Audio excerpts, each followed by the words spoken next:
Bien-aimés dans le Seigneur, tout ce que vous avez dans votre vie, tout ce par quoi vous passez, pour Dieu, c'est un moyen de vous préparer à quelque chose. C'est un moyen de vous préparer à la perfection. Votre mari, par exemple, dans votre maison, c'est l'image de Dieu. Et Dieu s'intéresse aussi à voir comment vous vous conduisez vis-à-vis de votre mari, parce que c'est une autorité établie par Dieu. Vous voyez, votre grand frère, votre frère aîné, est une autorité établie par Dieu sur vous. Ce n'est pas par hasard qu'il est né avant vous. Vous voyez, votre femme, c'est une aide que Dieu vous a donnée. Et il voit comment vous la traitez. La façon dont vous traitez votre femme dit beaucoup à propos de votre nature. Vous voyez, et si Dieu peut ouvrir ou non quelque chose dans votre vie. La façon dont vous conduisez vis-à-vis de vos parents dit beaucoup à propos de votre nature. Et si Dieu peut ouvrir ou non quelque chose dans votre vie. Tout ce que nous faisons nous prépare à quelque chose de beaucoup plus grand. Et l'un des exemples que j'aimerais vous prendre, c'est l'exemple d'Abraham, bien-aimé dans le Seigneur.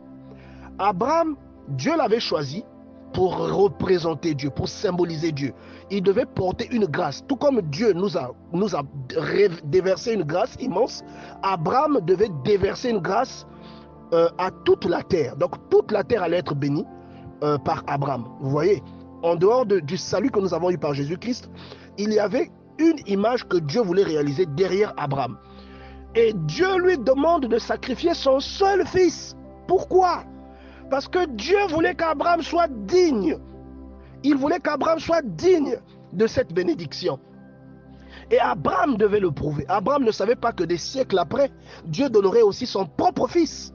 Mais parce qu'il avait le cœur qu'il faut, il avait le cœur de Dieu, Abraham n'a pas hésité. Il a tenté de donner son fils en sacrifice.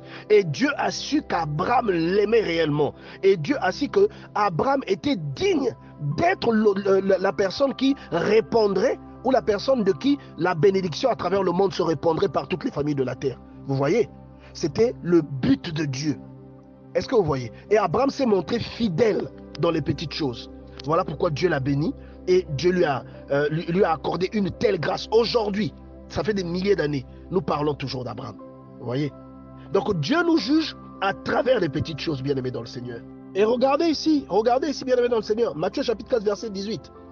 Tout à l'heure, je vous ai collé Luc chapitre 5, mais là, je vous emmène dans Matthieu chapitre 4, verset 18, où vous voyez Jésus-Christ, comme il marchait le long de la mer de Galilée, il vit deux frères, Simon appelé Pierre et André son frère, qui jetaient un filet dans la mer, car ils étaient pêcheurs. Vous voyez, ils étaient pêcheurs. Et qu'est-ce qui va se passer? Vous allez voir que dans le verset suivant, Jésus-Christ va leur demander de les suivre pour qu'ils fassent d'eux des pêcheurs d'hommes. Donc la fonction à laquelle Dieu vous appelle est préparée premièrement par ce que vous faites initialement dans votre vie. Et ce qu'on fait initialement, c'est aussi Dieu qui vous l'accorde pour vous préparer à ce à quoi il vous a réellement appelé. Vous voyez, Jésus-Christ était charpentier, d'accord? Mais quand vous allez voir, le charpentier, son rôle c'est quoi? C'est de mettre la charpente pour protéger du soleil, pour protéger des intempéries, pour protéger de la pluie. Et vous allez voir que Jésus-Christ a mis une voûte autour de nous pour que nous soyons protégés de la puissance du diable.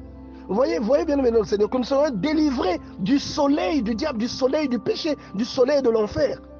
Donc chaque rôle, c'est quelque chose, chaque chose que vous faites, en fait, c'est Dieu qui vous confie cette chose. Si vous êtes le grand frère ou la grande sœur de quelqu'un, c'est une responsabilité que Dieu vous a confiée. Et de cette responsabilité, Dieu, selon comment vous gérez cette responsabilité, va emmener dans votre vie des responsabilités beaucoup plus grandes.